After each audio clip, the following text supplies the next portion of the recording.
Hello students, ગયા લેક્ચરમાં આપણે નિયમિત વર્તુળમય ગતિ માટે કેન્દ્રગામી પ્રવેગનું સૂત્ર AC = v²/r મેળવ્યું. આજના લેક્ચરમાં આપણે આ કેન્દ્રગામી પ્રવેગના સમીકરણને કે સૂત્રને કોણીય વેગ ઓમેગા, જેને કોણીય ઝડપ પણ કહેવામાં આવે છે, અને આવૃત્તિ Fના રૂપમાં મેળવીશું. તો આપણે ગયા લેક્ચરની અંદર જે આકૃતિનો ઉપયોગ કર્યો હતો એ જ આકૃતિનો ઉપયોગ આપણે આજના લેક્ચરમાં કરીશું. તો આકૃતિમાં દર્શાવ્યા મુજબ ધારો કે ટી સમયકણ P બિંદુ પાસે છે, ટી પ્લસ ડેલ્ટા ટી સમયકણ Q બિંદુ પાસે છે. ડેલ્ટા ટી સમયગાળામાં કણ P થી Q પર આવે છે અને આ સમયગાળા દરમિયાન કણ વર્તુળ માર્ગના કેન્દ્ર સાથે ડેલ્ટા થીટા જેટલો કોણ આંતરે છે. તમે જોઈ શકો છો કે ડેલ્ટા ટી સમયગાળામાં કણ P થી Q પર આવે છે અને આ સમયગાળામાં કણ વર્તુળ માર્ગના કેન્દ્ર પાસે ડેલ્ટા થીટા જેટલો કોણ આંતરે છે. અને જો દોસ્તો આ જે ડેલ્ટા થીટા છે એ ડેલ્ટા થીટાને કોણીય અંતર કે કોણીય સ્થાનાંતર કહે છે. તો આપણે કહી શકીએ કે ડેલ્ટા ટી સમયમાં કણે કરેલું કોણીય સ્થાનાંતર કેટલું છે? Delta theta. અને કોણીય સ્થાનાંતર અને સમયગાળાનો જો ગુણોત્તર લેવામાં આવે તો આપણને મળે છે કોણીય ઝડપ. તો કોણીય ઝડપ એટલે કોણીય સ્થાનાંતર અને સમયગાળાના ગુણોત્તરને આપણે કોણીય ઝડપ કહીશું, જેના વિશે આપણે વિગતવાર અભ્યાસ ચેપ્ટર નંબર 7 ની અંદર કરવાના છીએ. દોસ્તો આકૃતિના આધારે આપણે મુદ્દા લખીએ. આકૃતિમાં દર્શાવ્યા મુજબ ટી સમયકણ P બિંદુ પાસે, ટી સમયકણ P પર અને ટી પ્લસ ડેલ્ટા ટી સમયે Q પર છે. ડેલ્ટા ટી સમયગાળામાં કણ ડેલ્ટા ટી સમયગાળામાં કણ P થી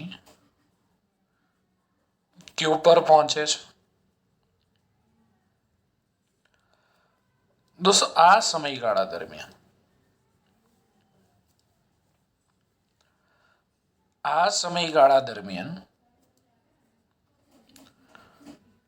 કણ વર્તુળ માર્ગના કેન્દ્ર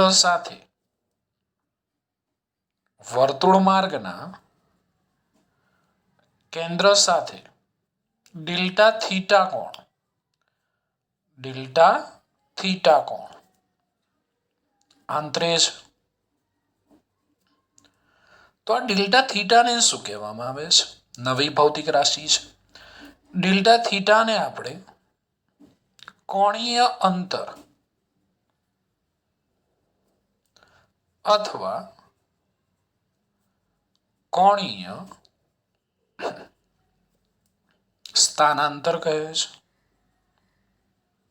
કોણીય અંતર કે કોણીય સ્થાનાંતર કહે છે. તો ડેલ્ટા ટી સમયમાં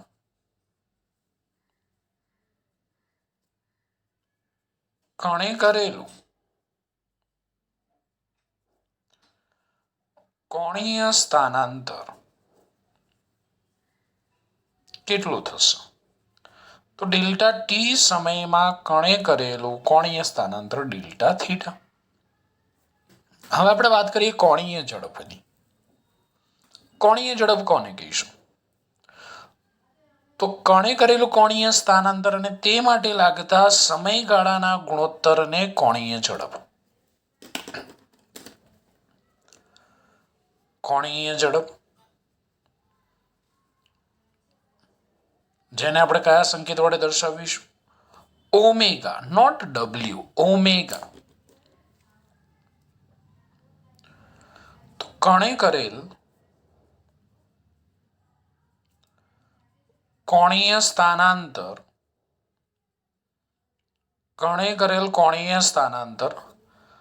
અને તે માટે લાગતા સમયગાળાના ગુણોત્તરને કોણીય ઝડપ કહે છે. તો એનું સૂત્ર લખવું હોય તો આપણે કોણીય ઝડપ omega is equal to delta theta by delta t. એકચ્યુઅલીમાં દોસ્તો આને સરેરાશ કોણીય ઝડપ કહેવાય, કારણ કે મેં તમને પહેલાં પણ શીખવાડ્યું કે જે સૂત્રમાં ડેલ્ટા આવે એને સરેરાશ કહેવાય, પરંતુ આપણને ચોપડીમાં કોણીય ઝડપ આપેલું. જ્યારે આપણે ચેપ્ટર નંબર 7માં જઈશું ત્યારે આને આપણે સરેરાશ કોણીય ઝડપ કહીશું. Omega is equal to delta theta by delta T.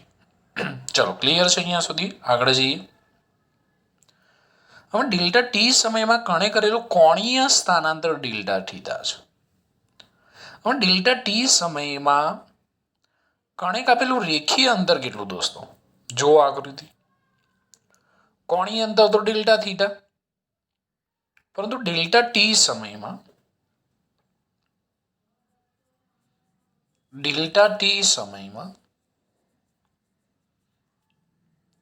કણે કાપેલું રેખીય અંતર કેટલું? તો રેખીય અંતર ડેલ્ટા આર છે. દોસ્તો ડેલ્ટા થીટા એ કયું અંતર? કોણીય અંતર. અને રેખીય અંતર કયું? ડેલ્ટા આર છે. તમને એમ થાય કે સાહેબ કઈ રીતે આપણે રેખીય અંતર ડેલ્ટા આર લઈ શકીએ? તો નાના સમયગાળા માટે આપણે પીક્યુ ઇઝ ઇક્વલ ટુ આ પીક્યુ તો આવું વર્તુળાકાર છે ને, તો નાના સમયગાળા માટે આપણે પીક્યુ બરાબર ડેલ્ટા આર લઈ શકીએ. ખાસ ધ્યાન આપજો, નાના સમયગાળા માટે આજે આપણે ચાપ પીક્યુ મળ્યો ને એના બરાબર આપણે ડેલ્ટા આર લઈ શકાય. ઓકે દોસ્તો, હવે આપણે વાત કરીએ રેખીય ઝડપની. રેખીય ઝડપ તો કોણીય ઝડપ એટલે શું? કોણીય અંતર ભાગ્યા સમયગાળો. તો પછી રેખીય ઝડપ એટલે શું? રેખીય અંતર ભાગ્યા સમયગાળો. એકદમ સિમ્પલ છે. તો રેખીય ઝડપ એટલે ડાયરેક્ટ હું સૂત્ર લખું છું, રેખીય અંતર ભાગ્યા સમયગાળો. તો ડેલ્ટા ટી સમયમાં કેટલું રેખીય અંતર કાપે છે? ડેલ્ટા આર જેટલું. રેખીય ઝડપને આપણે વી વડે દર્શાવીએ, તો delta r by delta t. એકચ્યુઅલીમાં દોસ્તો આ પણ કઈ ઝડપ થઈ? સરેરાશ રેખીય ઝડપ, પણ ચોપડીમાં રેખીય ઝડપ કીધેલું છે. ચલો, આને આપણે સમીકરણ નંબર 1 કહી દઈએ અને આને આપણે સમીકરણ નંબર 2 કહી દઈએ. આપણે કોણીય ઝડપ અને કોણીય રેખીય ઝડપ બંનેના સૂત્ર મેળવ્યા. કોણીય ઝડપ એટલે કોણીય અંતર ભાગ્યા સમયગાળો, રેખીય ઝડપ એટલે રેખીય અંતર ભાગ્યા સમયગાળો. હવે આપણને એક સૂત્ર ખબર છે, ખૂણો બરાબર ચાપ ભાગ્યા ત્રિજ્યા. ઓકે, તો ખૂણો કેટલો? Delta theta. ચાપ પીક્યુ, ત્રિજ્યા હું લઈ લો કેપિટલ આર. તો ખૂણો ડેલ્ટા થીટા. ચાપ પીક્યુ થશે, પણ અહીંયા ચાપ પીક્યુ બરાબર આપણે કેટલા લીધા છે? Delta R. અને ત્રિજ્યા તો અહીંયા મોડ ઓફ સદીશ R is equal to mod of R dash સદીશ બરાબર આપણે આર લખી શકીએ. વર્તુળાકાર પથની ત્રિજ્યા કેટલી છે? આર છે. ઓકે દોસ્તો, હવે આગળ જઈએ આપણે. તો આને આપણે કહી દઈએ સમીકરણ નંબર 3. ઓકે દોસ્તો,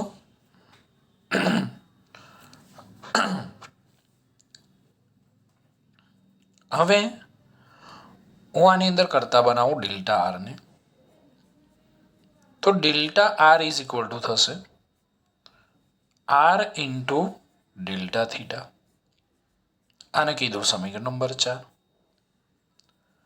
ચલો સમીકરણ 4 ની કિંમત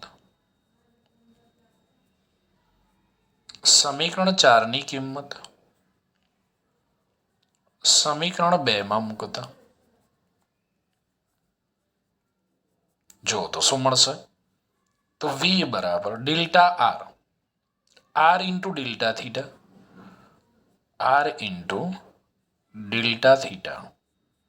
બાય ડેલ્ટા ટી. પણ સમીકરણ 1 જો દોસ્તો, delta theta by delta T omega. તો અહીંયા આપણને ખબર છે omega is equal to delta theta by delta T. માટે આપણને મળશે અહીંયા v is equal to r omega.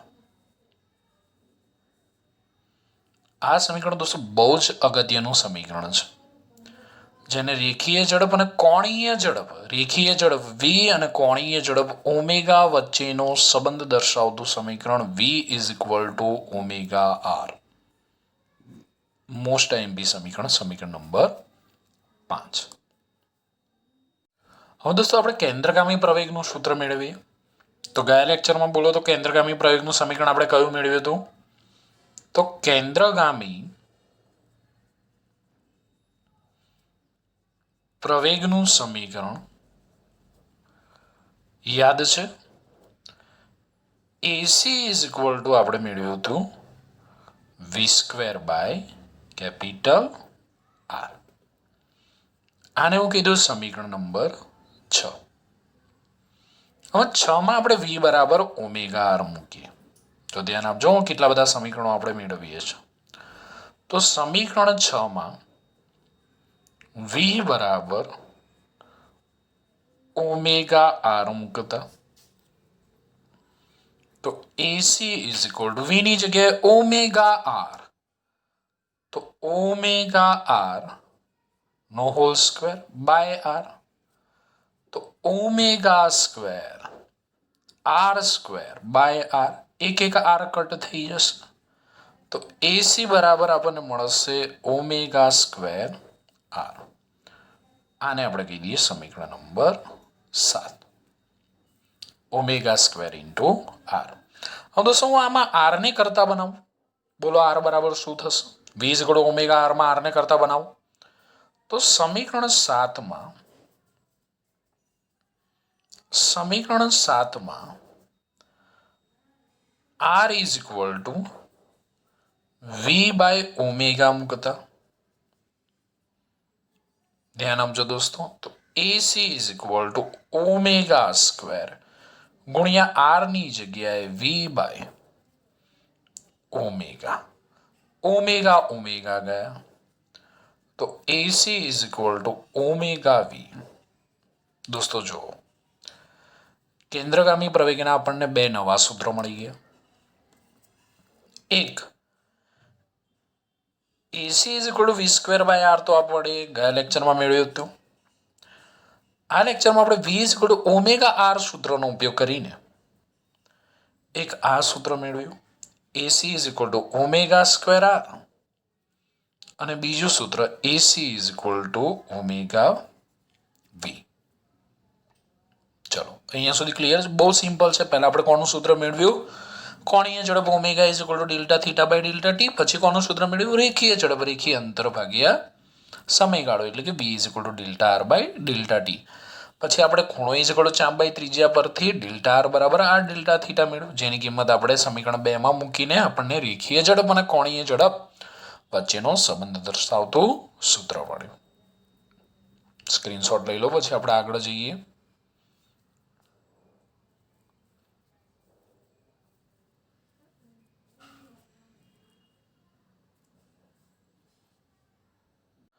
દોસ્તો મેં તમને અગાઉના લેક્ચરમાં શીખવાડેલું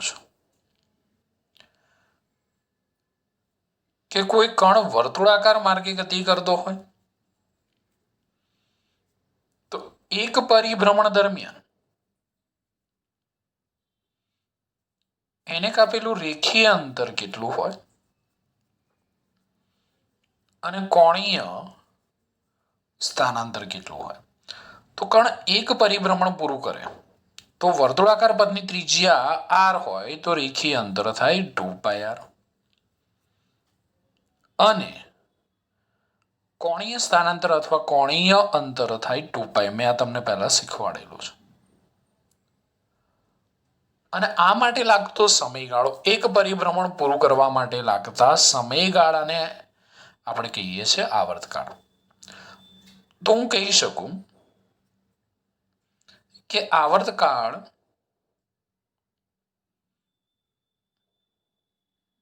અથવા આપણે પહેલા આવર્તકાળની વ્યાખ્યા લખીએ.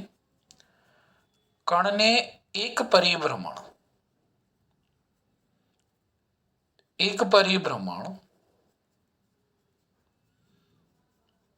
પૂર્ણ કરવા માટે લાગતા સમયને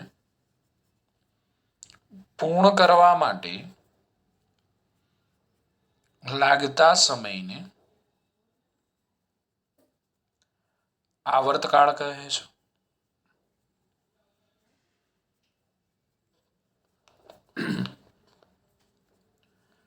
અને આવર્તકાળ ટી જેટલા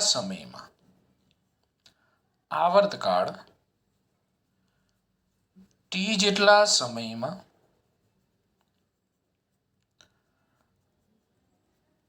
કણે કાપેલું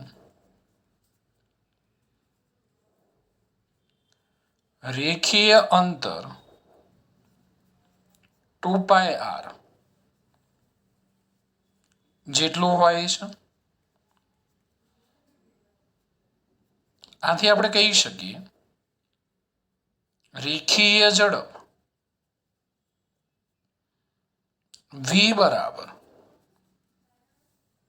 રેખીય અંતર ભાગ્યા સમયગાળો. v બરાબર રેખીય અંતર કેટલું 2πr, સમયગાળો t, સમીકરણ નંબર 9. ઓકે દોસ્તો, આપણને ખબર કે એક પરિભ્રમણ પૂર્ણ કરવા માટે લાગતા સમયગાળાના આવર્તકાળ કહીએ છીએ. આવર્તકાળ ટી જેટલા સમયમાં કણે કાપેલું અંતર રેખીય અંતર 2πr જેટલું. તો રેખીય ઝડપનું આપણને એક નવું સૂત્ર મળી ગયું, રેખીય અંતર ભાગ્યા સમયગાળો v = 2πr/t. અને કોણીય ઝડપ તો હું અહીંયા કહી શકું કે આવર્તકાળ ટી જેટલા સમયમાં કણે કાપેલું કોણીય અંતર કેટલું હોય કહો તો 2π જેટલું હોય છે. કોણીય અંતર કે સ્થાનાંતર ગમે તે લખી શકાય. તો કોણીય ઝડપ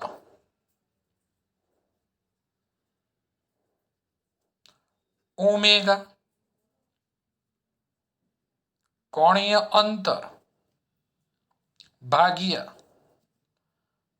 તે માટેનો સમય લખીશું એટલે કે ટી. સમય લખીશું દોસ્તો અહીંયા ટી. આવર્તકાળ ટી જેટલો સમય હોય તો ઓમેગા = 2π. કોણીય અંતર 2π એની માટે લાગતો સમયગાળો કેપિટલ ટી જેટલો છે. તો દોસ્તો કોણીય ઝડપનું બહુ જ એક અગત્યનું સમીકરણ મળ્યું, ઓમેગા = 2π/t. પણ તમને ખબર કે આવર્તકાળના વ્યસ્તને શું કહેવાય? આવર્તકાળ ટી ના વ્યસ્તને શું કહેવાય? આવૃત્તિ કહેવાય, f. તો કોણીય ઝડપનું આપણને બીજું સમીકરણ મળશે, ઓમેગા = 2πf. સમીકરણ 11. દોસ્તો આપણને રેખીય ઝડપ નવા અને કોણીય ઝડપના બે નવા સૂત્ર મળ્યા, v = 2πr/t, ઓમેગા = 2π/t. તો આપણે કેન્દ્રગામી પ્રવેગના પણ બીજા સૂત્ર મેળવી શકીએ. દોસ્તો ધ્યાન આપો. તો કેન્દ્રગામી પ્રવેગ AC = v²/R, પણ v બરાબર 2πr/T પણ 1/t એટલે f થશે. તો 2πf ઇન્ટુ આર પણ લખી શકાય. દોસ્તો આ બધા સમીકરણો જો ગોળ ગોળ હું ફેરવું તમને 2πf એટલે omega v is equal to omega R જ છે. બરોબર છે. આ બધા સમીકરણો હું તમને ગોળ ગોળ ફેરવીને કહી રહ્યો છું. બાકી બધા સમીકરણો એક જ છે. હું મૂકી દઉં તો એસી ઇઝ ઇક્વલ ટુ વીની જગ્યાએ 2πf આર નો હોલ સ્ક્વેર બાય આર. તો AC is equal to 4π² f square r square by r. R cut. તો AC is equal to 4π² f square into r. કેન્દ્રગામી પ્રવેગનું સૂત્ર. આ સમીકરણને આપણે બીજા સમીકરણની મદદથી પણ મેળવી શકીએ છીએ. AC is equal to omega square R. AC is equal to omega square r, but omega is equal to 2πf. મૂકી દો તો 2πf નો હોલ સ્ક્વેર ઇન્ટુ આર. તો AC is equal to 4π² f square into r. મળી ગયું સમીકરણ. અથવા તમે આ રીતે પણ મેળવી શકો છો. AC is equal to omega v. આ સમીકરણમાં ઓમેગા અને વીની કિંમત મૂકી દો. આ જ મળશે 4π² એફ સ્ક્વેર ઇન્ટુ કેપિટલ